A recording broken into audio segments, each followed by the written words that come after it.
All right, welcome everyone to the District 1 Natural Resources Assistance Council Clean Ohio Green Space Conservation Program Fiscal Year 2022 Applicant Workshop. So for those of you that don't know me, my name is Allison Ball. I'm a planner with the Cuyahoga County Planning Commission and the District 1 Liaison. I'll be co-hosting this workshop this morning with Jennifer Klein, and I will let Jennifer introduce herself.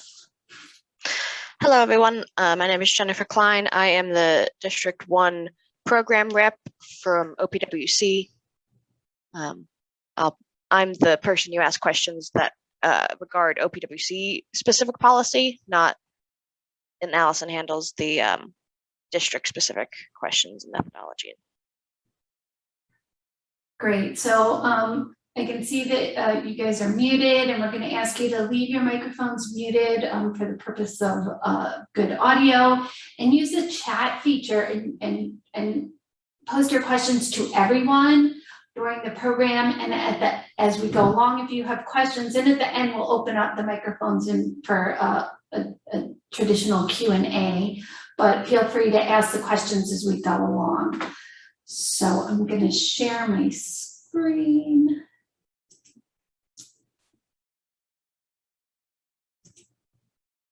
Share. So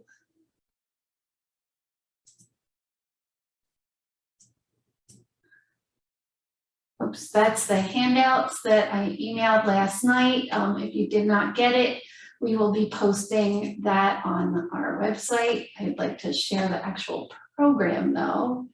Let's try this again.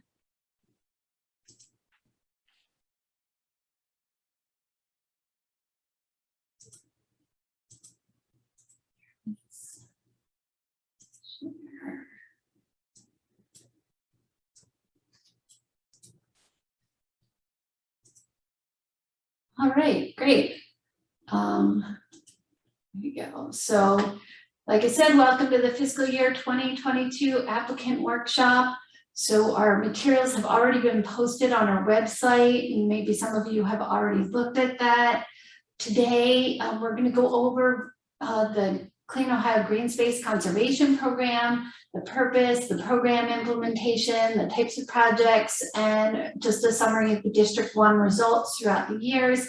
Some of this may be review, but it's always good information to keep in mind.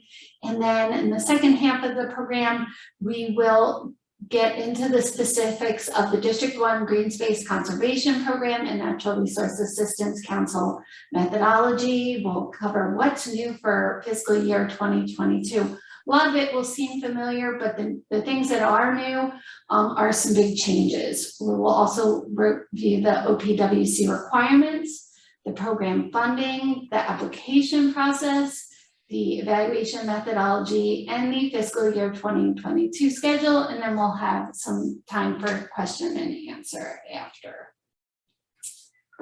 So the Clean Ohio program is run through the Ohio Public Works Commission, so I'm going to let Jennifer take over here. Yes, so the Clean Ohio Fund was started back in 2000. It restores and connects Ohio's important natural and urban places by preserving green space, farmland, and developing statewide recreational trails. So the overall Clean Ohio Fund was split into originally 4. There was also a brownfield revitalization, but now 3 different programs, different funds. And the one we're talking about today is the Green Space Conservation, which OPWC administers. Next slide. Sorry. There we go. The Clean Ohio Green Space Conservation Program preserves open spaces, sensitive ecological areas, and stream corridors. This is the fund that OPWC administers, so we can help you acquire open space or restore a riparian corridor area.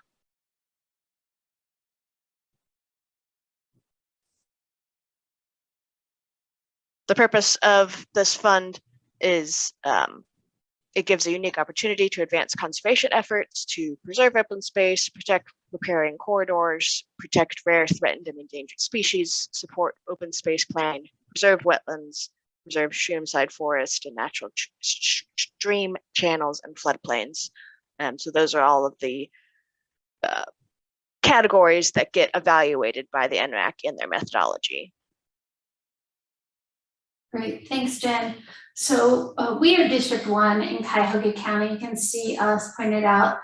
Several applicants might work in several districts. And just a reminder that of the 19 districts, each district determines their own methodology. So what we do in District 1 might not be the same as in District 9, District 8, District 7, etc.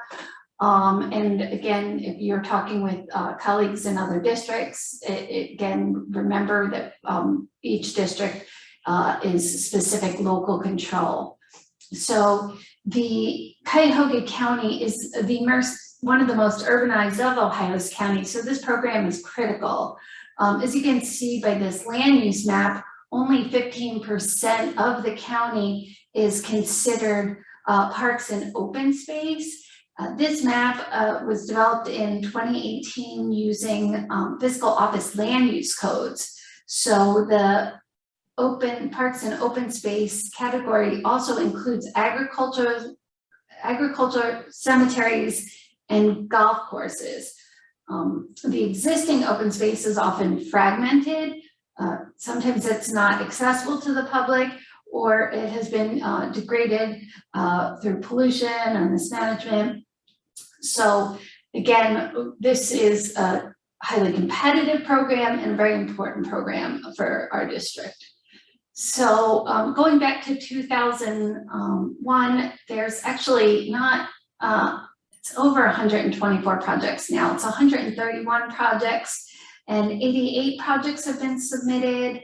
And over $50 million have been awarded at this time. So the area protected is over 2,000 acres of natural areas and green space and over 58,000 lineal feet of riparian corridor. So the map we have here was actually developed this year, and you can see some of the small, because again, the scale, especially in this slide, is small, but some of the parcels that have been acquired, you can see the everywhere that has applied. The areas in gray have never applied. The projects that are being highlighted though are only from 2012, and that was round 7, because that's when we started collecting parcel data. So this is not a true representation of the Clean Ohio projects since the beginning in Cuyahoga County, but you can see that we are developing new green space accessible to the public. So how's the Clean Ohio Conservation Program implemented? So as Jen Klein mentioned, Ohio Public Works Commission oversees the Clean Ohio Conservation Program as well as the infrastructure program. So, and the infrastructure program was started first, and that was when the state was divided into the 19 districts. Again, we are District 1, and the District 1 Public Works Integrating Committee is the committee that oversees the infrastructure program, but they are also responsible for appointing the Natural Resources Assistance Council members. So the Natural Resources Assistance Council, the NRAC, implements the Clean Ohio Green Space Conservation Program. They develop the project selection and evaluation methodology, and they also select the projects for funding and makes recommendations to OPWC. So OPWC has to approve the NRAC methodologies, and they also give the final approval of the recommended projects. So each NRAC in the 19 districts are made up of 11 members, and each NRAC has a member appointed by their Public Works Integrating Committee, and then an appointment from the Soil and Water Conservation District of their district or county. And then the remaining 9 members represent 5 categories, including government, environment, park systems, agricultures, or business, realtors, and planning. So, and the current NRAC membership is on the slide. I'm not going to read them off all individually, and they are also listed in the applicant manual and on our website, and they are 3-year terms. So the type of projects that can be funded include open space, and this is the acquisition of open space. It could be conservation easements, construction or enhancements of facilities on the acquired property, or acquisition or enhancement of land to connect natural area or corridors. An example, one such example is the expansion of Euclid Creek Reservation. Of course, Euclid Creek Reservation has been around for a long time, but in a couple of years ago, the Metro Parks had an opportunity to purchase land that was previously set aside for development to expand the Euclid Creek Reservation. Riparian corridor projects. So this includes fee simple acquisition of lands to provide access to riparian corridors or watersheds, the acquisition of easements for the purpose of protecting and enhancing riparian corridors or watersheds, and the reforestation of land or the planting of vegetation for filtration purposes. And this can be done on land that is already public land owned in the public. This riparian corridor also includes lakefront property. Again, there's only a couple counties that can claim that, but so keep that in mind as well. So a good example of that is the West Creek Confluence Project. Here's the confluence of West Creek and the Cuyahoga River. Before this project, there was a channelized West Creek with the development nearby, and it was just a straight channel every time it rained. The building here flooded. With the purchase of that property, the building was demolished. They reshaped the West Creek channel and added flood banks, and here's a finished project. This is probably a couple years old now, so it probably looks even better. And then finally, this was implemented, I think in round 13 or 14, that open space improvement projects. So this is, think of this as a phase 2 for Clean Ohio Green Space Conservation projects. It's the construction or enhancement of facilities on properties previously acquired through the Clean Ohio Green Space Conservation Program. So if you go back to that map that I showed you a couple slides ago, you already have the property and you want to add to it or do some work that hasn't already been funded on it in invasive species control. This is an opportunity for you to do that. We only have one example of that. That's at the Lower Big Creek Trail Connector project. Here was the property. It was just purchased, again, just getting control, and the acquisition of that was the first phase. And then the second phase, they did some restoration, added some walking paths and overlook. So this is a nice example of one of those open space improvement projects. So I am wondering if there's any chat. Jennifer, do you see any questions in the chat feature at all before I go on to District 1? No, there is not. Oh, great. Moving right along, we're speeding through here. So what's new in fiscal year 2022? So I think the biggest change overall is through OPWC. So I'm going to let Jennifer take over for this. Yes, so we have just launched our new online portal, OPWC, or Ohio Public Works Wise. This is a portal where you will log in to submit all applications and submit disbursement requests.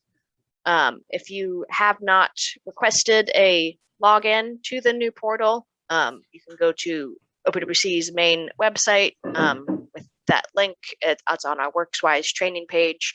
There is a JOT form to fill out to request a login. And if you have requested a login and still have not received an email to log in and set your password for the first time, we are experiencing some delays with our Clean Ohio importing all of that.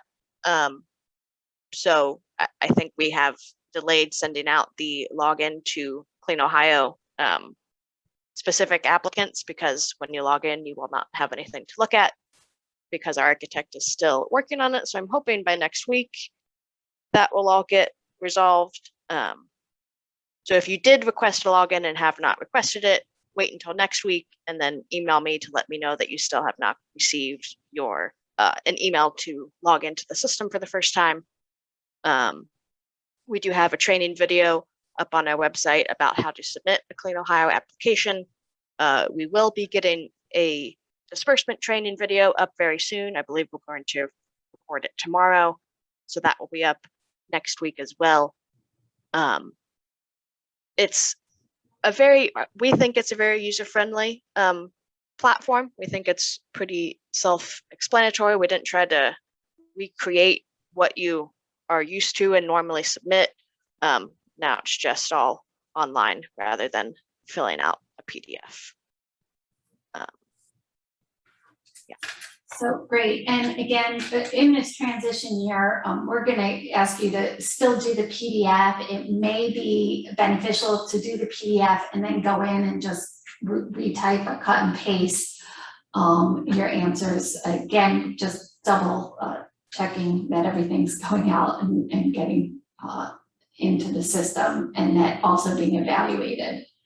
So what's new in fiscal year 2022 for the District 1 NRAC methodology? So the principles have been updated. The number 5 principle in particular that were established for the District 1 back when it started, and this will allow access to and within natural areas, and I'll explain that in a little more detail and why it was changed when we get into that. We had a section of the application supplement called Needs of the District, and that has now been totally revised and to look at community impact. And the community impact is made up of 4 categories: access to natural areas, percent low income, percent minority population, and access to public transit and bikeways. And we'll go over these changes in details. And then some of the weight factors have changed. So when you're doing your own scoring, you're going to want to know that if you're self-scoring this, to see which projects you're going to submit. So we also have a new policy added to the policy manual, and this is recusal requirements. As many of you know, based on the nature of this program, that many of the NRAC members are also affiliated with organizations that are applying. So in accordance with Ohio's ethics laws, District 1 NRAC members will recuse themselves from discussion, participation in the project site visits, interviews, and scoring specific project applications submitted by or on behalf of their organizations. So I'm going to use the Metro Parks as an example. Again, if they're submitting for themselves, then that park district member or park representative member will refrain, but other members of the Metro Park staff are allowed to, of course, speak to that and answer any questions that NRAC may have. So if the Metro Parks were doing it on behalf of a community, the same thing would apply. The Metro Parks member or that NRAC member would step back and make sure that there are people to from the organization to present and address any questions that the NRAC members may have. If you have any questions about that, please feel free to contact me. Finally, this isn't new, but it's always good to review because this is kind of the meat of the program here. And I'm going to let Jennifer, again, go review the OPWC requirements. Yes. So OPWC, has it been 2 years now? We are now requiring appraisals to be submitted with the application. The appraiser must be someone who is on the ODOT pre-qualified appraisers list.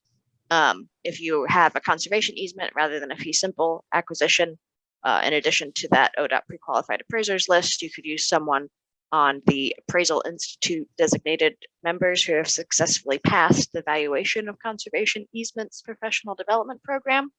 But yes, this is probably the biggest thing to keep in mind when you're submitting your application is you have to have that appraisal done ahead of time.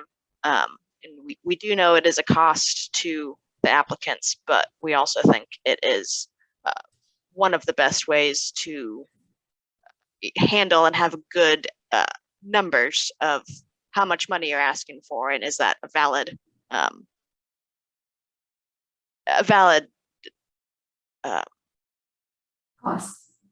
cost? Yes, thank you. And Jennifer, how long are those appraisals good for? Yes. Yeah, they are good for up to 1 year. Okay, and then there's a question, do you need a new appraisal for land where open space improvements are being applied for on land that was previously acquired with OPWC funds? Great question. So no. So if you're just applying for improvements only, you will not be leveraging the value of the land. So no, you do not need to get an appraisal on that land. What you do need to show is that it was previously purchased through OPWC. Yes. So, and I think there's like an award number or something and that's written up in the methodology. So great question. Yes. All right. Next slide is still OPWC appraisal requirements. Yes. So that link has our appraisal standards listed out. Also important, I think we added last year, was your appraiser needs to certify that they have read these appraisal standards. That's a very important thing, so they understand the rules of our program. And also, I believe last year we implemented this 5% rule. So if you as an applicant have an agreement with a landowner to pay above the appraised value, that is fine. But as far as submitting the numbers for the application, we will not go above 5% of that appraised value. So simple math, if it's appraised for 100,000, you can, and you have agreed with the landowner to pay 115,000, you can only put 105,000 in the application, as your fee simple cost would be 105,000, and then OPWC can pay 75% of that. But in your actual purchase contract, you are allowed to pay that extra 10,000. That extra 10,000 does not count towards your local share. That is outside of your OPWC project. And if you have questions about that, you can reach out. All right, next slide is project implementation. OPWC still used? Yes. So the project, your acquisition, assuming you have an acquisition component, that must be completed within 1 year of your project agreement being released. And then any post-acquisition activities such as site improvements and restoration, those need to be completed within 2 years of you acquiring the property. So keep those dates in mind when you're filling out the application and setting your schedule. And if you need to request extensions, you can email me and explain the circumstances. But it's always best, I think, to give yourself more time so you don't need to request the extension, more time within these confines of 1 year of your project agreement, and then 2 years to get the improvements done. Great. So this fiscal year, we have $3,324,704 available. These allocations are were determined by the 2010 census. So it's been that 3.3 million for quite a while now. I expect we'll see a change once the after the 2020 census results are finalized.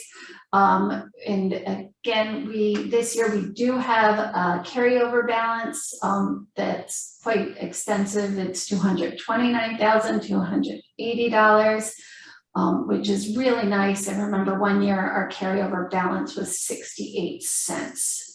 So like Jennifer said already, that there is a required 25% local match.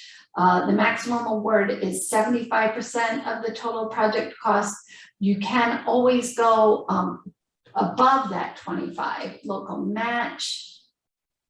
Okay, Jennifer Klein, her laptop is forcing her to restart, so it's not available right now. Okay, so anyway, that 25% local match is required. Again, you can go over that and we'll talk about that because you can get awarded more points for higher match. So what counts as match? It's contributions of money from individuals, local, state, or federal government, contributions in kind through the purchase or donation of equipment, land, easements, labor, and material. The appraised value of the property can be used, again, if you're using a bargain sale or buying it for less than the appraised value. However, if you do that, you will need to do an appraisal review. And when Jennifer is back on, she can speak to that. We'll make a bookmark to go back to that requirement. So, and then provide certification that all local revenues for the project will be available on or before the earliest date listed in the project schedule. So to get the points for local match, show that you'll need the certified financial letter that the funds are available. If you're using grant funds to do it, we'll need to see the award letter. If the awards haven't been announced and you're not sure if you're going to get that money or not, don't count that as part of your match, okay? Make sure that the match will be available. If you get that grant, after you do that and want to change the way the match comes down, certainly contact me and we can go through that. But again, make sure that that money is available if you're counting it as match. Jennifer, we see that you're back. I had a question about appraised value of property. So when do you need the, because you need an appraisal review for bargain sales, is that correct? Yes, correct. Excellent question. Especially in the new system. Yeah. We want the appraisal review at the same time with the application. If you're going to be doing a bargain sale, and leveraging the value, we want the appraisal. OPWC does, so they need it by October 15th, or can they do it like? Is that not what we did last year? In the past, we haven't, because they haven't necessarily been awarded the funds, so we always gave them. Yeah, I needed at time of request to proceed. Apologies. Okay. Yeah. Okay. So yes, with the application, we need the appraisal. If you get awarded the funds and before you close on the property, you have to submit a request to proceed, and that's when you submit the appraisal review. Okay, because I know that there's some changes based on the WorksWise program, so let's make sure if there's any changes, we will communicate that to you. So, yes. Eligible applicants, who's eligible to apply? So counties, cities, villages, townships, soil and water conservation districts, park districts or park authorities and nonprofit corporations if they are exempt from federal income tax and if they have conservation activities as a primary part of its mission. So eligible applicants really must have a subdivision code in order to apply. And so if you're not sure if you have a subdivision code, definitely contact Jennifer Klein or myself or both of us to double check. And it's easy enough to apply, but you just have to make sure that, that it is approved by OPWC. Eligible and ineligible activities. So of course, acquisition expenses are eligible, planning and implementation, site enhancement or restoration are definitely eligible, and ineligible activities is acquisition of land for active recreation. So again, if you're building baseball fields, soccer pitches, this isn't the program for you. If the project is just for the trail, there is a Clean Ohio Trails program. Don't forget that. That's run through the Ohio Division of Natural Resources. So again, make sure that the conservation is the main part of your mission. Flood control projects, dams, dredging, etc., that is not eligible. Projects where stormwater management is the primary purpose. Again, there's other state funds that will fund those types of projects. So make sure that green space conservation or the riparian corridor conservation is your main purpose for applying. And then administrative costs. So all these eligible costs are listed on the Ohio Public Works Conservation website, and these should be active links. More about the eligible and ineligible activity. The list of items on the OPWC website has been revised to reflect current practice. It's always good every year to double check. It's a living list or active list. And NRACs, with any needed guidance from the OPWC in consideration of environmental impacts, can make decisions on a case-by-case basis on the allowance of the following items: disc golf, equestrian use, and mountain biking. Solar fields are not permitted except for solar panels for existing structures. No new oil and gas leases are permitted once the NRAC has approved the application, and any modification or breach of the recorded deed restrictions or conservation easement that occur once a project agreement has been signed and without the advance written approval of OPWC director are subject to the imposition of liquidated damages. So, and again, all of this is identified more clearly on their website. Wetland restoration is permitted, but new wetland creation is prohibited. That is by the Ohio Revised Code. And one thing to keep in mind for the open space improvement projects is no improvement, or actually any of the projects, but no improvements to easements are permitted except for one-time invasive species removal.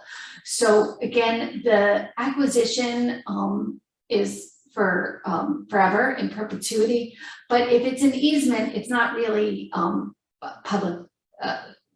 We don't own the land, so then we're not, the OPWC will not pay for that except for the one-time invasive species removal. Again, you can find this more detailed on the Public Works Commission website.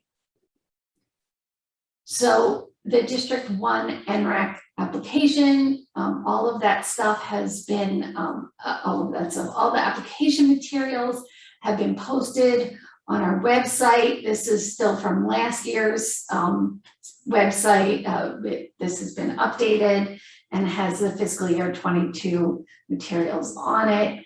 The NRAC application relates directly to the OPWC policies and the NRAC evaluation methodology.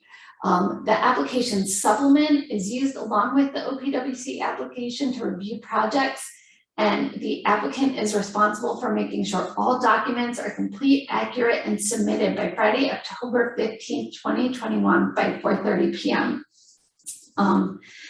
And the first phase of the evaluation is screened for eligibility prior to evaluation. The NRAC members will individually evaluate these, but we will make sure that they are complete and have everything before forwarding to the NRAC. Incomplete or late applications will not be scored or evaluated by the NRAC. One thing to remember here, that the application submission first and foremost is through the electronic OPWC WorksWise program. So give yourself some time, especially in this first year, because they're the ones that will tell you when it's too late. But if you get it in at 4:31, it's just going to deny it altogether. But because of this transition year, we are requesting the copy in OPWC WorksWise program and one digital copy, like in the previous years, submitted as a PDF by electronic file sharing service to the District 1 liaison. Make sure you get a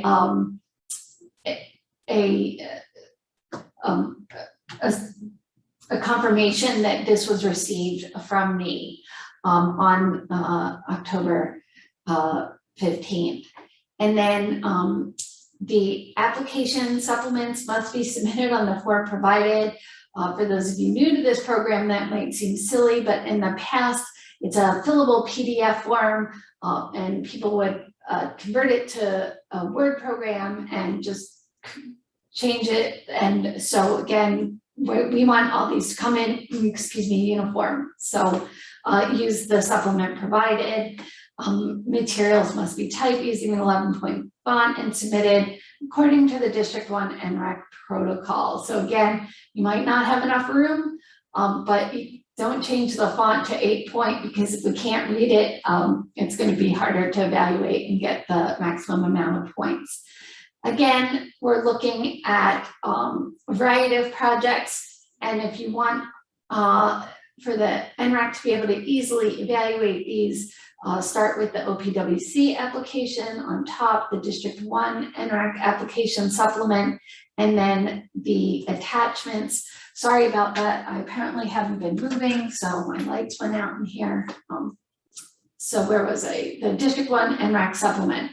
And then after that, attachments separated by a cover page or a different file is authorizations and resolutions of support, agreements and letters of support, the maps and photos, natural resource information, and then the property information, either by parcel number, permanent parcel number, or just the property info. If the sale includes 2 parcel numbers, again, just do it by the actual sale.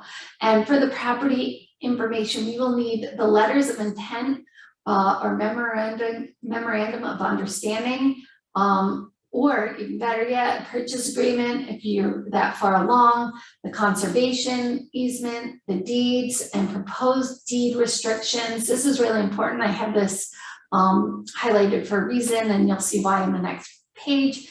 The appraisals and the county fiscal office valuation and the certification that the appraiser read the standards would also go in there. So the property information by the deed restrictions. So in the deed restrictions, there is a tiny little section where you have to replace with the specifics on what the property can and cannot be used for, including any eligible future plans. So this must be filled out. People have been submitting, applicants have been submitting this with just the day and this, and then they're going to fill this out later. But for the NRAC to really get a feel for this land and its future use and its future role in the district, they do need to know the specifics. So please don't forget to fill that out. Resolutions of support are required. They are required by the Ohio Revised Code. Resolutions of support are required. If you're a nonprofit, you will need to get a resolution of support from the Cuyahoga County Council. Cuyahoga County Council has to do 3 readings. So in order to get this resolution in on time, you'll have to submit this resolution of request no later than September 3rd by 4:30 p.m. That is so close. So I did send out this requirement in one of my initial emails. Hopefully, if you are a nonprofit and you're familiar with this, you've already started this. The project description does not have to be as detailed as the deed restrictions. And again, if you're still not sure about the estimated project costs, are on the high side. But again, these resolutions of support are in support of the application itself, not the project, just the application. So if you are a municipality and the project is wholly within your municipal borders, you only need the resolution of support from your own municipality, and the park districts just need a letter of support in the municipality, from the municipality where the land or the project is located. So again, if you have any questions on whether you need, what kind of resolution of support you need or letter, definitely feel free to email or call myself or Jen Klein. So the evaluation process, the phase 1, I already said, it's the project eligibility. So phase 2 is the preliminary project scoring. The applications go to the 11 members and they will evaluate them individually. There will be site visits and applicant interviews and public meetings. And then the phase 3 is the final project scoring and recommendations going to OPWC and OPWC approving those. So the first part of the application process is the Ohio Public Works Commission application process. So I'm going to turn this over to Jennifer Klein. And Jennifer, you're on. Thank you. Yeah, sorry about having to drop off there, everyone, but I got back and I did look up, before I get into the application, I did look up our appraisal standards regarding the appraisal review. And the appraisal review, again, is not required at time of application, but we do state in the standards that the NRAC may request an appraisal review prior to their approval. So that is just something that the NRAC is allowed to do, or OPWC might do it before we issue an agreement.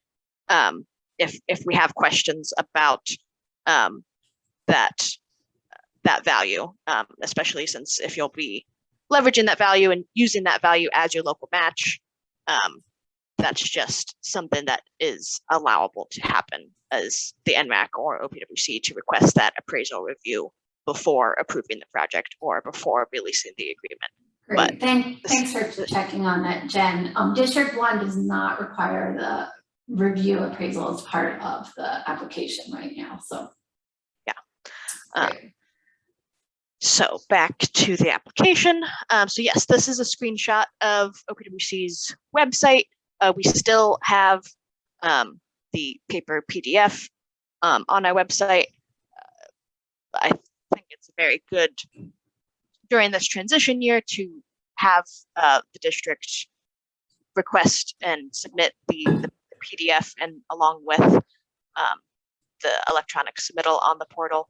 So you'll go to our website to get the Clean Ohio application.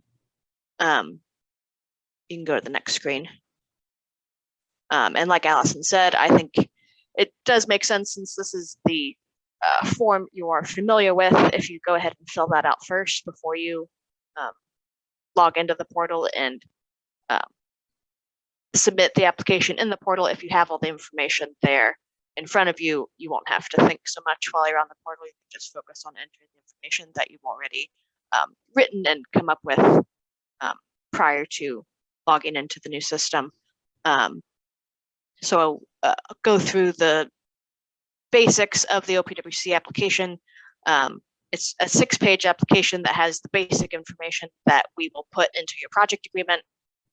So this doesn't have all of the extra information that the NRAC will need to actually evaluate it. That is what the supplement is for, and that's how they judge and score and give points to rank the projects. This is your basic financial information and financial resources on page 2. How much, what is the value of the land? How much are the site improvements?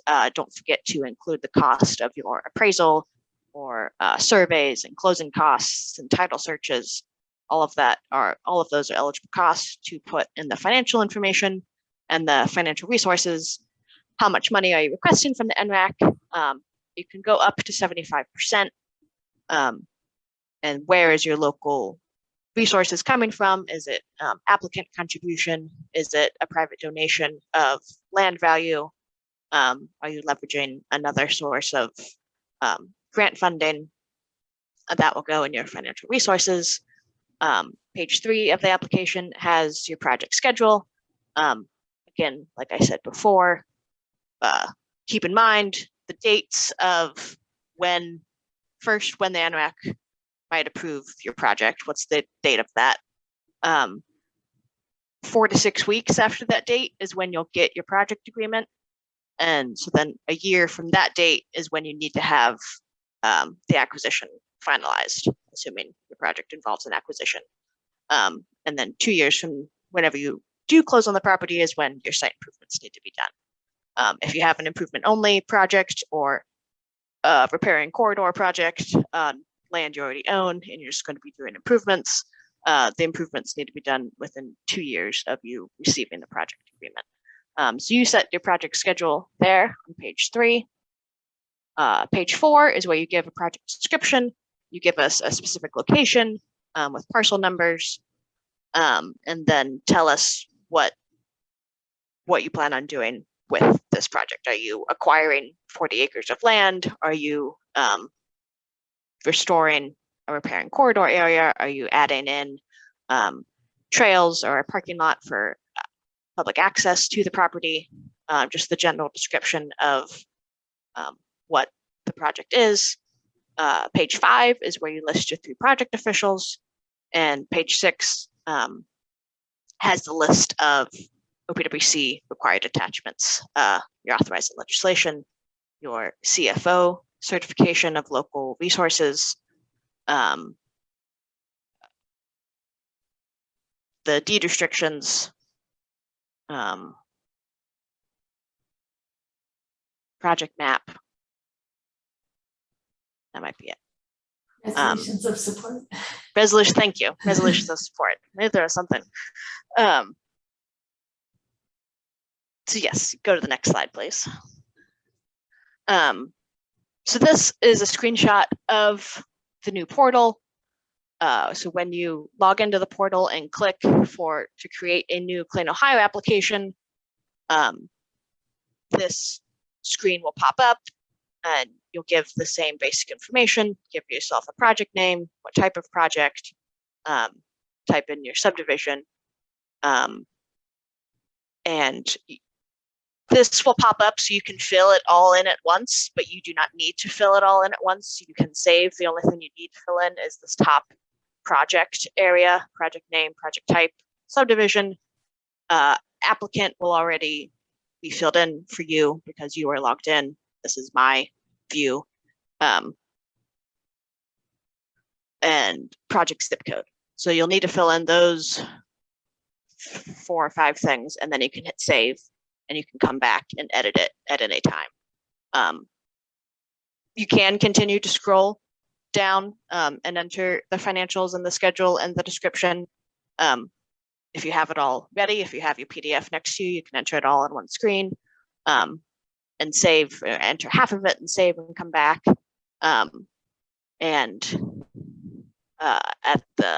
After you save, you'll be able to upload all of the required documents. And in the system, you won't be able to just upload one PDF that has all the required documents in it. you will be required to upload separate files because you will need to categorize those files. So when you upload a file, it'll ask you, and you will select that this is my appraisal and this is my district supplement. The system will not let you submit the application until you have told the system that you have uploaded all of the required documents, and the required documents are listed there at the bottom of the screen to remind you you'd need to upload 7 documents. So the system won't be able to tell what the document is. So if you do upload the wrong thing or label it incorrectly, the system won't know that. You have to tell the system that this is my appraisal. But it won't let you submit until you've uploaded all of those documents. I didn't get a screenshot of that parcel. Also in the system, there's a nice table if you have separate parcels in your one application that have separate appraisals, separate valuations. You'll list all of those in so we can clearly see this parcel is worth this much money and this other parcel is worth this much money, and this is how we're leveraging them both together. And so that is something that we used to ask for in the supplement, and because it's being provided in the WorksWise, we're not asking you to duplicate that information. So, this is a great question from Christina Zendarsik. If I'm assisting a jurisdiction with preparing an application, is there a mechanism for allowing them to designate me as an authorized person to complete the online portion?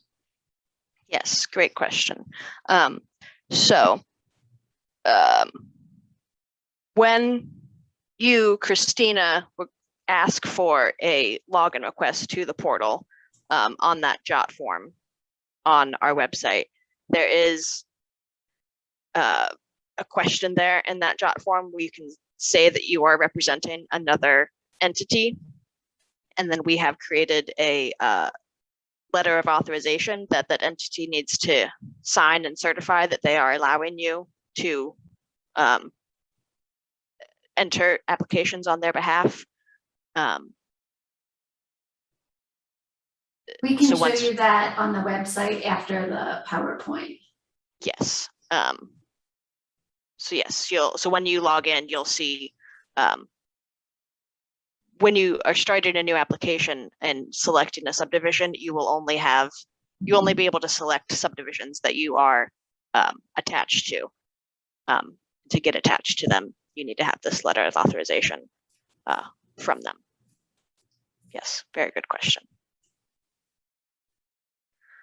I'm sure there'll be plenty of questions once you get into the system that I'm not thinking of right now, but you can reach out to me. We also have a general customer service email, workswise@pwc.ohio.gov, where we can help you with the application submittal process. And OPWC is starting expanding on the FAQ section as we move forward. There was a program yesterday that hopefully will be recorded and posted, as well as they might do a follow-up one later on in the month or early September. So as more and more people start encountering their obstacles or challenges on this program. Yes, so. Yes. Anything else? That's it. All right, well, following the OPWC application is the application supplement. So again, a lot of this is going to look very familiar. This eligibility checklist is really a reminder for the applicants, like, hey, did I include this? Do I need this? as well as the reviewers to say, hey, is this really included? And again, this is a fillable PDF, there are radio buttons, so if you press yes and you meant to press not, not applicable because I already purchased this, you can only do that, you can't do both. So section 1, I don't include, it's just a basic checklist of your project emphasis that is required by the ORC, but then I do start getting into details in the project description. So indicate the value of the land. Again, we're not asking for all of the values because that is already included in the WorksWise documentation, but we just a reminder that you need a summary of the appraisal report that is almost always included in your appraisal report. And then the whole certified appraisal report performed by an ODOT pre-qualified appraiser who is credentialed in appraisals. There's a list on the OPWC. Nope, it's on the ODOT website. So again, we have the link there. And then the documentation from the appraiser that they received and read OPWC standards and procedures document. So by using the pre-qualified appraiser as well as this OPWC standards, there really shouldn't be much complaints about the appraisals. So we're covering all our bases, dotting all our I's and crossing all our T's with this extra level of protection. And then of course, in District 1, we're also asking for the Cuyahoga County Fiscal Officer's property value for the project site.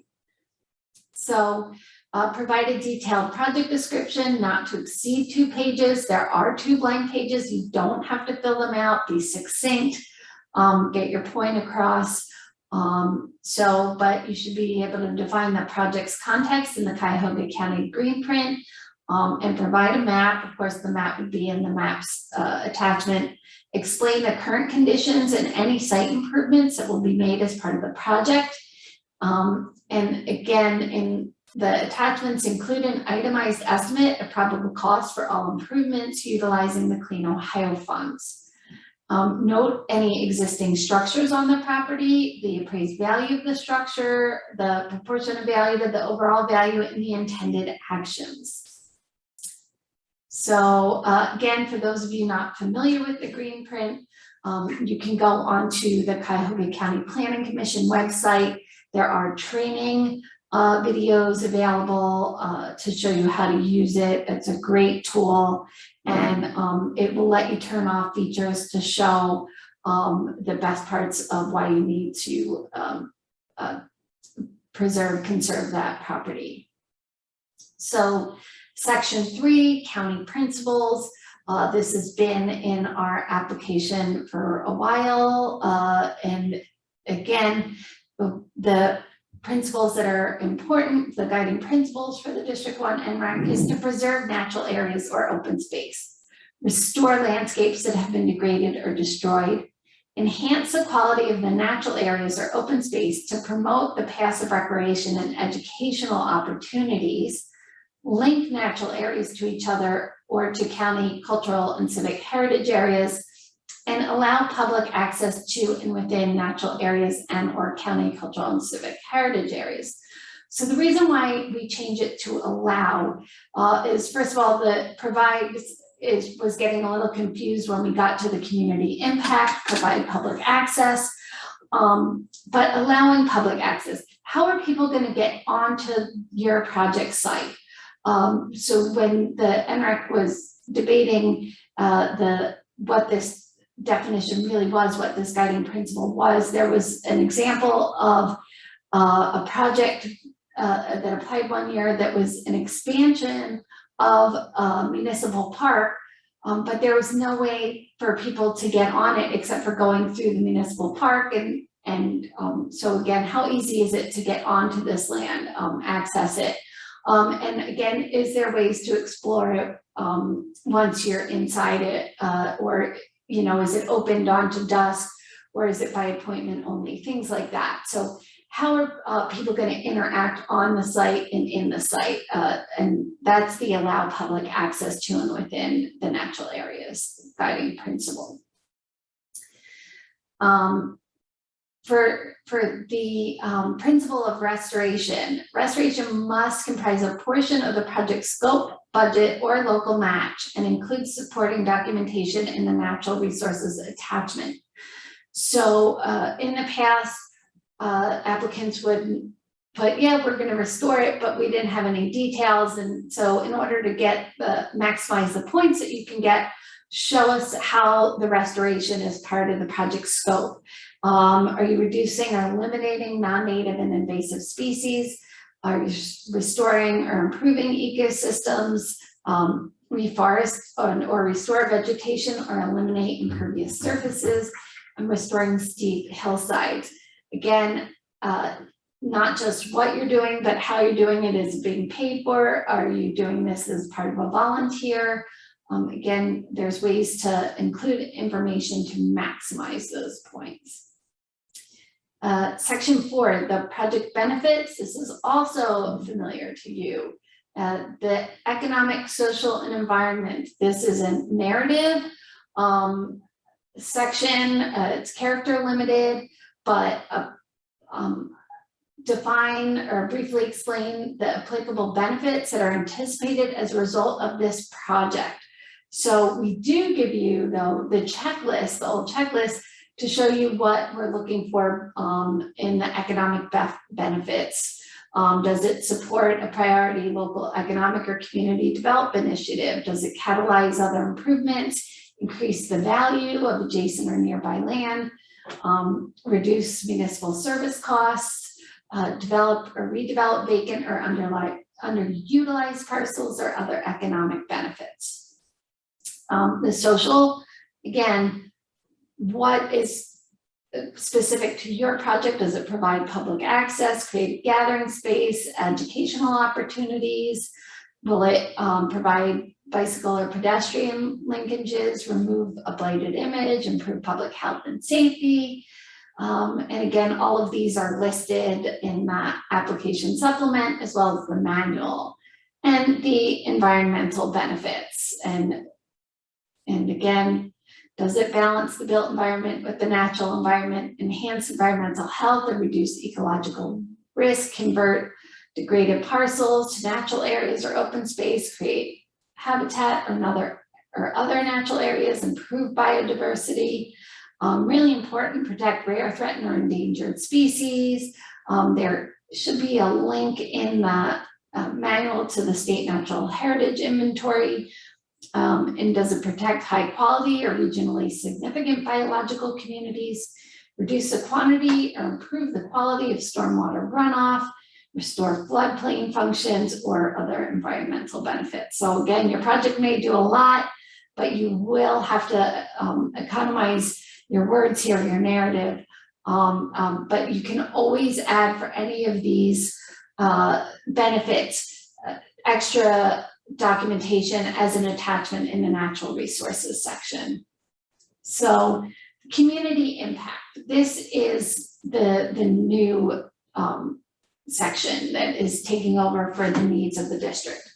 So it is still related to the needs because Cuyahoga County needs an integrated system of key natural areas that will provide benefits to all residents, particularly those residents that reside in areas that lack green space and or the ability to enjoy the benefits of these areas. So the scoring for community impact will be awarded in 4 different categories: access to natural areas, percent low income, percent minority population, and access to public transit and bikeways. And this will be based on data that are attributed to the 2010 census tract boundaries. So I'll show you how that works. So first of all, for access to natural areas, how are we looking at that? How do we define that? We're looking at impervious surface. So the percent of the project area impervious surface. And that data will come from the 2019 Urban Tree Canopy Assessment Update that is posted on the Cuyahoga County Planning Commission website. So the percent low income is the US Census Bureau 2015 to 2019 American Community Survey 5-year estimates, as well as the percent minority population. And the data for access to public transit and bikeways, RTA stops, is from the Greater Cleveland Regional Transit Authority, the most recent June 2021 data, and bike routes is from the NOACA Regional Bike Network existing routes 2020. So you may be thinking, oh my God, how am I going to access all this information? The County Planning Commission has already accessed that. So all you need to do is identify the census tracts where your project is located using the interactive map. There's a link to that on our website. And we can again show you where that is and how to use it when after the PowerPoint presentation. We've given 5 parcel numbers. If you have more, you'll have to add an updated list. You'll need the census tract and the percent impervious surface, percent below poverty, percent minority, and percent within a quarter mile of bikeway or transit. So once you have that address or you find that parcel and you click on it on our interactive map, you will see the values from those data sources I just said in the previous slide, and you can do that. So again, this is all objective data. This will be scored based on these percent values, and I'll show you how that works out. So for the access to natural areas, the areas points will be awarded based on the percent of impervious surface in the census tract that contains a project area, noting that if you have more impervious surfaces, you have less access to natural areas. So all of these maps have the same color coding, and we're divided up into quintiles. So the darkest brown would have the most point values. In this case, they have the most impervious surface. For the community impact, for the percent of population below 150% of the poverty level, in the census tract that contains the area, again, the ones with the most are the dark brown areas, and they get the 10 points, and the ones in yellow with the lowest will get 2 points. The points for the percent minority population is based on the percentage of non-white and or Hispanic population in the census tract that contains the project area. And again, you can see the areas that will get the maximum amount of points and the least amount of points by the color coding. And finally, for the percent area of the tract that is within a quarter mile of transit stops and bikeways in the tract that contains the project area. So we have all of this mapped out, an interactive map for you to pinpoint your parcels, your addresses, and get all that data.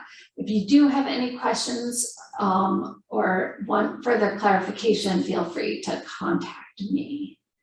So that is really one of the biggest changes here. And then other relevant factors, this is the same thing we've always asked: the local match, the level of coordination, readiness to proceed, the immediacy, and the mineral rights. So like we already said, the 25% of local match is required by Ohio Public Works Commission. However, if you add more to your local match, you will get more points. Don't forget to provide the breakdown of the local match and specify all sources, include certification of funds and award letters. Level of coordination. So again, we've always asked this. We've asked about the other agencies and organizations that have been involved in the planning and preparation of this project, and the level of coordination. We have added this question: briefly explain if the project is part of an adopted regional, county, community, or watershed plan. That was previously in the needs of the district, but this really shows the level of coordination. So we move this to this section. If it is part of a plan, please provide project plan documentation in the natural resources attachment. And always attach letters of support. In the narrative, you can list all the agencies you want, but to maximize those points, definitely attach the letters of support and provide the project plan documentation. Readiness to proceed. Applicants should include one of the following: a fully executed purchase agreement, which will get the maximum amount of points.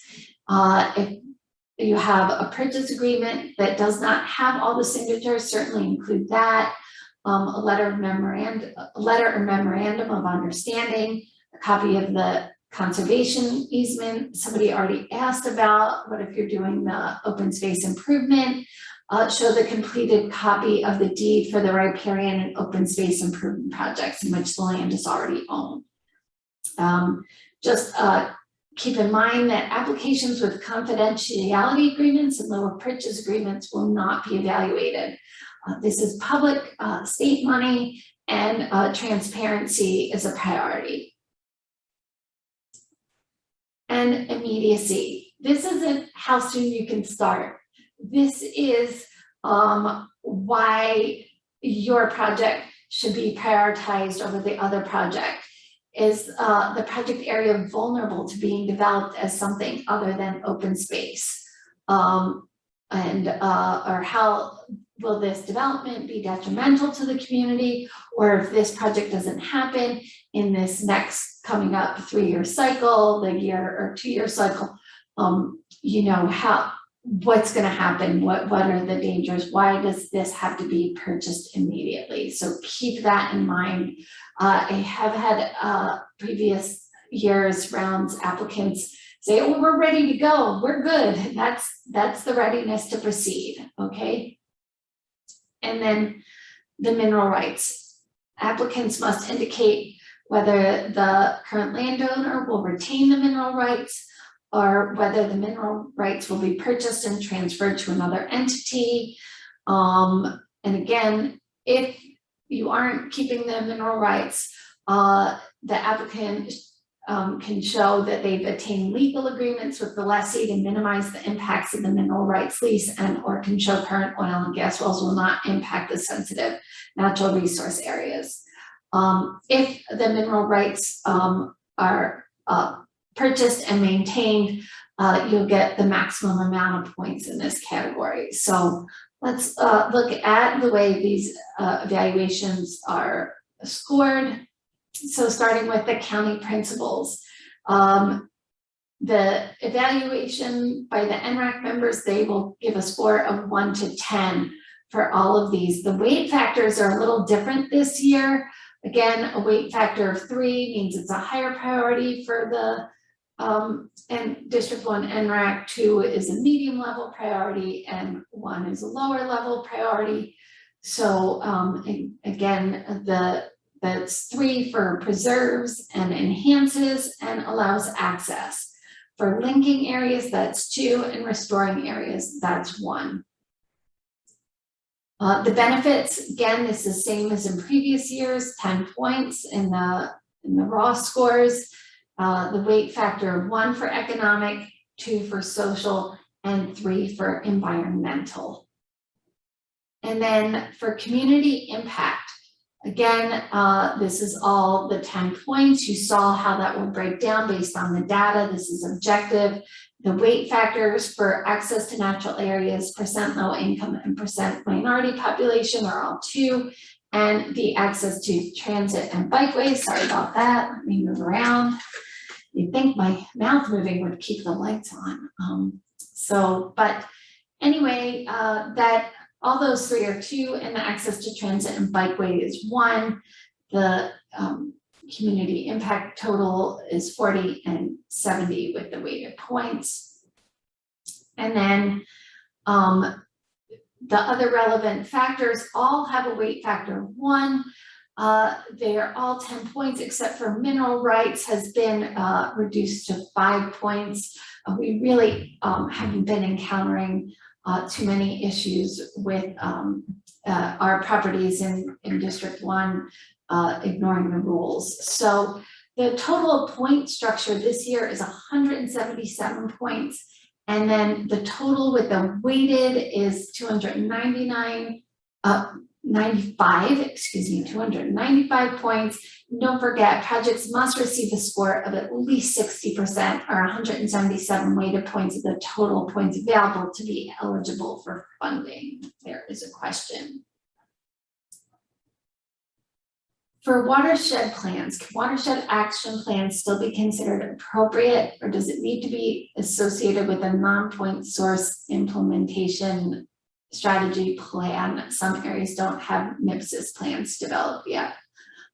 So again, provide the watershed action plan will still work, especially for areas that don't have that. Again, that's just showing that there has been a process that this land has been considered in, if that's important. So let's see. Okay, so the Clean Ohio applications are due on Friday, October 15th, 2021 by 4:30 p.m. The preliminary screening will be October 16th to November 6th. We will be calling you to schedule site visits on Wednesday, November 3rd. And the NRAC evaluation period will be November 6th to December 18th. Might even go a little longer than that because the applicant interviews are Friday, December 17th. But it does go into the holidays. So, but anyway, the important dates for you guys is November 3rd, Friday, December 17th. And the NRAC meeting to review the scores will be next year, January 13th, 2022. And to vote on final project ranking is February 11th of 2022. So for those of you that are looking at your project schedules, I would plan for your schedule around this February date. So say the February projects get submitted, the recommended projects get submitted up to a week after that February 18th, then you can work on 4 to 6 weeks after that for your start of your project. However, the vote on the final project ranking may occur at the January 13th score review meeting. So if you have issues with your scores, make sure you are at that meeting, and all dates are subject to change. So our contact information is here. So you can contact me at any time during this process, as well as Jennifer Klein. It's best to keep us both on the list. If you have an OPWC policy question or even WorksWise question, just copy me, and that just makes me better informed to help you. And then vice versa, if it's an NRAC question, keep Jennifer in the loop as well. So the other neat thing about this year is as the liaison, I can look at your progress on your WorksWise programs, and we can communicate as well through that system. And that keeps a record of that communication as well. So that's another system to use or to experiment with this year for sure, with Jennifer and I, as well as contacting us directly. So that's all I have. Jennifer, do you have anything else to add? I don't think so. Yeah, with WorksWise, the good thing, I don't think Allison will have this ability, but I have the ability to log in as you, so I can have your exact view. So if you are doing something and it's giving you an error, I can log in and do the same thing, so I can see what you're seeing and work with the architect to get it fixed. Also, if you do get errors ever, it's always most helpful if you can take a screenshot of your error and email that to me, so we can figure out exactly what the problem was. But also me and Allison have the ability to enter or edit applications for you. If you really can't even get one started, you're having an error, we can start it for you. And the system will know that me or Allison, it keeps track of who does what work. Yeah. Great. I'm gonna stop sharing. And if you guys have questions, now's a great time. Otherwise, we can show you again some of the websites that we talked about, since we have a little bit of time left here. Let's see, share screen.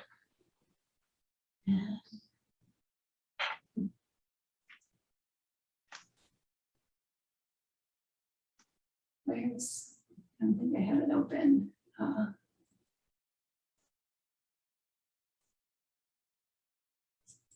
Oh yeah, there it is. Okay. Get to see my settings first because I had an issue. And oh, window is closed. Okay. Open. There you go. Public Works Commission, so Zoom.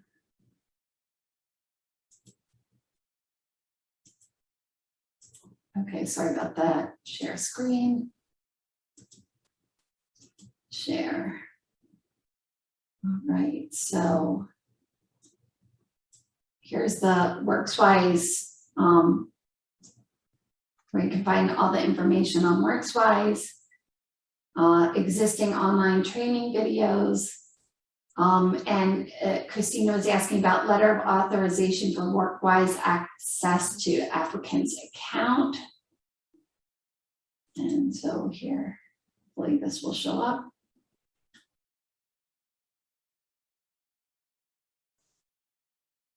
There you go. It's pretty small. There you go. So they have a draft or a model letter there for you, Christina. So, and let me close that. Again, there's this general WorksWise, pwc.ohio.gov, but always copy Jennifer Klein and hopefully me on that. And then where's the Request a login, yeah, all the way at the bottom. all the way at the bottom. There it is, request to log in if you haven't done that. And just so you know that check your spam filters. Mine was in my spam filter for 24 hours and I thought applicants were getting their logins before me and I was getting jealous. So definitely check because it comes from a Salesforce account. Yeah, I believe it's from like no reply at salesforce.com. Yes. So yes, it's very possible it's in your spam folder. There's also, we've had some, it's like blocked by your entity's firewall, so you can't see it in your inbox, you can't see it in your spam folder. If you go back, Allison, to that other webpage, at the scroll up, I think it's here. Keep going. Yeah, those numbers. You can have your IT personnel see if something was blocked by the firewall and have these domains as allowable senders, or however that works. Great. The other thing I said I would show you is this community impact interactive map.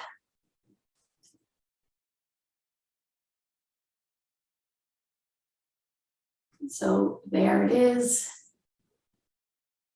And so you can either scroll in and, you know, find your census tract. And there you will have your data. So all you have to do is just find that, or you can search using an address. So I'm trying to remember 7-9 East 9th Street, Cleveland. And so, but again, get it back, and there you go. All right. So again, it looks like you have required to get a lot of information, but we already did the legwork for you. So, and again, this is where you can find the fiscal year 2022. And we changed it to fiscal year instead of program year because that's when the money goes out, and also for consistency with OPWC. So that's it. Any questions?